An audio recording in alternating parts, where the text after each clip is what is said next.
पूर्वी उत्तर प्रदेश में गोरखपुर में बाबा गोरखनाथ की पावन साधना स्थली में, बलरामपुर, सिद्धार्थनगर, महाराजगंज, बस्ती, संत कबीर नगर, कुशीनगर, देवरिया, गोरखपुर, इन सभी जनपदों से जुड़ी हुई 10,000 करोड़ रुपए की परियोजनाओं का लोकार्पण और शिलान्यास का कार्यक्रम आज वहां पर संपन्न हुआ। और महोबा भी तो बाबा गोरखनाथ की ही पावन साधना स्थली है।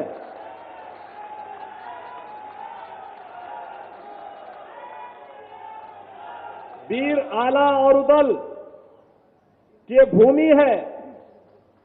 और मुझे बताया गया कि गोरखगिरी में अब तो पर्यटकों की संख्या पहले की तुलना में 3 गुना से अधिक बढ़ चुकी है। और जब रोपवे बन जाएगा तो ये और आगे बढ़ जाएगा। अभी वहां पे लाइट एंड साउंड का कार्यक्रम चल रहा है और भी सुविधाएं वहां बढ़ेंगे। लेकिन भाइयों बहनों, ये संजोग है कि विकास की अपनी आधुनिक सोच के साथ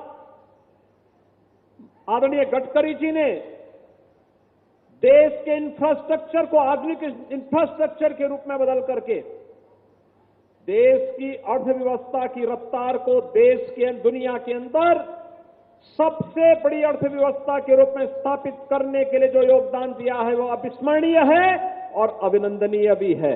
और इस अवसर पर जब बुंदेलखंड को यह उपहार मिल रहा है तो सचमुच हर बुंदेलखंड वासी इसके लिए आह्लादित है। ये 9 बड़ी परियोजनाएं हैं जिनमें 3500 करोड़ रुपए की लागत या तो उन पे खर्च हो चुका है या फिर खर्च होने वाला है। आप देख सकते हैं जब कनेक्टिविटी बेहतर होती है, इंफ्रास्ट्रक्चर का योगदान विकास के लिए वैसे ही होता है जैसे हमारे शरीर के लिए हड्डियों के ढांचे का होता है।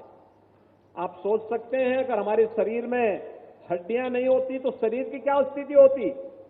वही स्थिति विकास के लिए होती है। और विकास को द्रुत गति से आगे बढ़ाने के लिए इंफ्रास्ट्रक्चर जिस बड़ी भूमिका के साथ आगे बढ़ रहा है वह अभिनंदनीय है। आज हमारा बुंदेलखंड बहुत आगे बढ़ चुका है।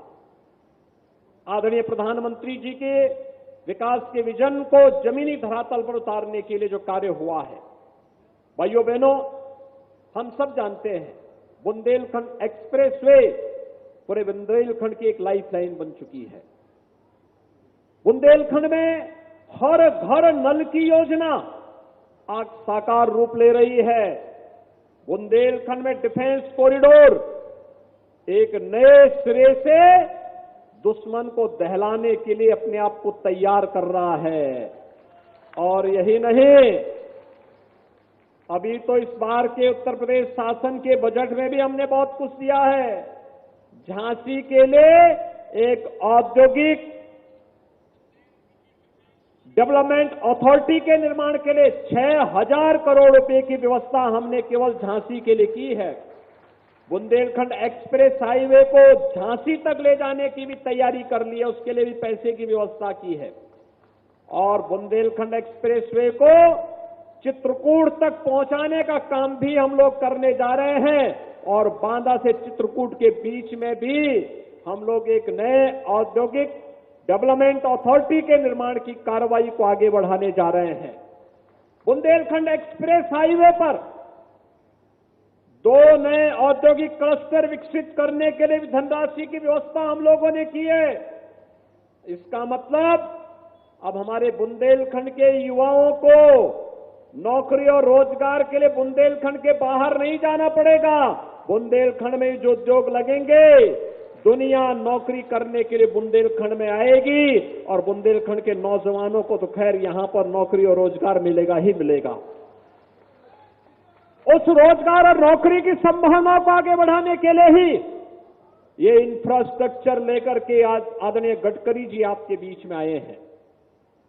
भाइयों बहनों, हमें विकास को हमेशा प्राथमिकता देनी चाहिए। जो लोग विभाजन की राजनीति करते हैं वे लोग सचमुच देश के विकास को बाधित करते हैं, युवाओं के सपने को दूषित करते हैं। अन्नदाता किसानों के उत्थान में बाधक बनते हैं, माताओं और बहनों के विकास को अवरुद्ध करते हैं। हमें इस प्रकार की नकारात्मक सोच को दरकिनार करते हुए विकास की सकारात्मक सोच के साथ आगे बढ़ना है और आज इसके लिए बुंदेलखंड को 3500 करोड़ रुपए की 9 परियोजनाओं की सौगात देने के लिए आदरणीय गडकरी जी का यहां आगमन हुआ है। अभी पिछले दिनों आदरणीय गडकरी जी ओरछा में भी आए थे।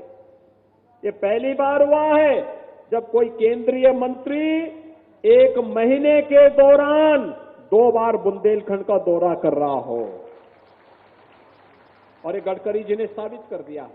उत्तर प्रदेश को दृष्टि अगर आप देखेंगे तो गडकरी जी का 1 महीने के अंदर 4था दौरा है। ये 4थे दौरे के कारण आज उनका मैं एक बार फिर से बुंदेलखंड की धरती पर स्वागत करता हूं। ओरछा के कार्यक्रम में मुझे भी शामिल होना था, लेकिन उस समय बाबूलाल तिवारी जी हमारे एमएलसी का चुनाव लड़ रहे थे। इनके चुनाव के आचार संहिता के नाते बुंदेलखंड में आचार संहिता लागू थी। हम लोग उस समय उसमें कार्यक्रम में शामिल नहीं हो पाए। मैं आभारी हूं आदरणीय गडकरी जी का कि उन्होंने कहा कि नहीं, यूपी के बुंदेलखंड के लिए अलग से कार्यक्रम देंगे और उसके लिए महोबा को चुना। वीरभूमि में आज विकास एक नई रफ्तार के साथ आगे बढ़ रहा है।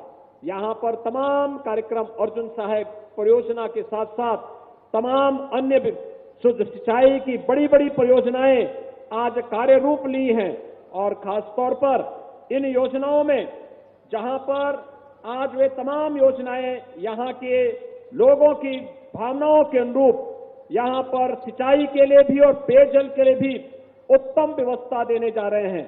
अर्जुन सागर परियोजना, उर्मिल बांध परियोजना, कबरई बांध परियोजना, लहेचुरा बांध परियोजना, ये सभी परियोजनाएं बुंदेलखंड के किसानों के खेत में पानी पहुंचाने का कार्य करेंगी ही, शुद्ध पेयजल उपलब्ध करवाने का कार्य भी बुंदेलखंड के अंदर करेंगे।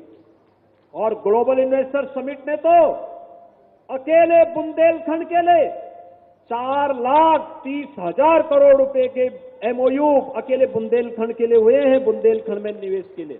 और महोबा में अकेले महोबा के लिए 24,000 करोड़ रुपए के निवेश के प्रस्ताव प्राप्त हुए हैं। कोई सोचता था बुंदेलखंड में निवेश होगा, लेकिन भाइयों बहनों, ये इंफ्रास्ट्रक्चर और बेहतर कानून व्यवस्था की स्थिति आज आपको विकास की एक नई ऊंचाई की ओर पहुंचा रहा है। मैं इस अवसर पर आप सबकी ओर से, पूरे प्रदेशवासियों की ओर से आदरणीय गडकरी जी का हृदय से स्वागत और अभिनंदन करते हुए अपनी वाणी को यहीं पर विराम देता हूं। धन्यवाद। जय